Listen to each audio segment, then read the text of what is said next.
And I want to thank everyone for being here, and want to introduce my good friend, someone I consider a mentor, who much of the bill, the brilliant parts of this bill, I give credit to, and that is my good friend and colleague, Chip Roy. Thank you, brother. Appreciate it. Well, thanks, Eric. Can't think of a better champion to take on this issue than my good friend Eric Burleson, who's one of the most principled and solid human beings that I know, not just in Congress, but in general. I want to thank Keith. I want to thank all of the folks that worked to pull this together. I'm not going to repeat what Eric said. You know, in Congress, it's, everything's been said, but not everyone said it, right? I want to avoid that. I do want to rewind the clock for a second. The reason I ran for Congress 8 years ago was multiple issues, but primarily, and number one was healthcare.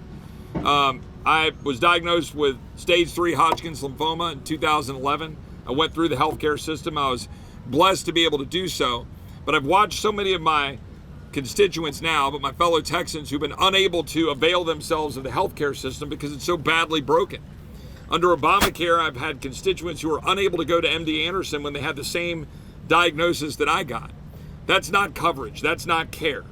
That's fake care and fake coverage, and that needs to be resolved. And it can be resolved if we do one simple thing, and Eric alluded to it, and that's focus on patients and doctors, not insurance companies and the lobby in this godforsaken town. The fact of the matter is, more money is spent on healthcare lobbying than anything else. 6 or 7 times what is spent on defense lobbying. You want to know why you don't have healthcare freedom? Don't look any further than the lobby interest in this town. It is time for us to stand up and defend the American people against the lobby interests for big insurance and big hospital and big pharma who are standing in the way of the American people being able to get the care that they deserve. And it starts with legislation like my friend Eric has put forward, or legislation that he alluded to as a part of that I introduced in 2019, the Healthcare Freedom Act, or 2022, the Personalized Care Act with my friend Ted Cruz in the Senate, variations of the same bill. And the point of it's pretty simple. You should be able to go to the doctor of your choice. You should be able to go to direct primary care. You should be able to go to health sharing ministries. You should be able to have freedom to be able to go get the care you deserve. And you should be able to have that in health savings accounts, and they should be equally tax advantaged. Why do we make this to where big companies get the tax breaks and insurance companies control what you get to do? Change that. Change it right now. And we can do that. We can do it in Reconciliation 3. We can do it if we just have the willpower to do it.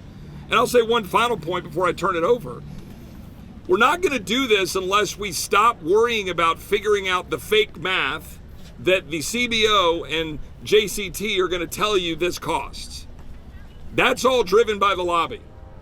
The lobby in this town doesn't want change. So they're telling you that it's going to cost a fortune for us to do what we should do, which is give people freedom. So you want to put money in health savings account. You want employers to put that money in health savings account. You want to be able to use that across multiple options. That's not going to cost, that's going to save. So don't get caught up in the pay-fors on this. I say that as a fiscal hawk who's going to demand that Reconciliation 3 be paid for. But on this point on healthcare freedom, the principle is simple.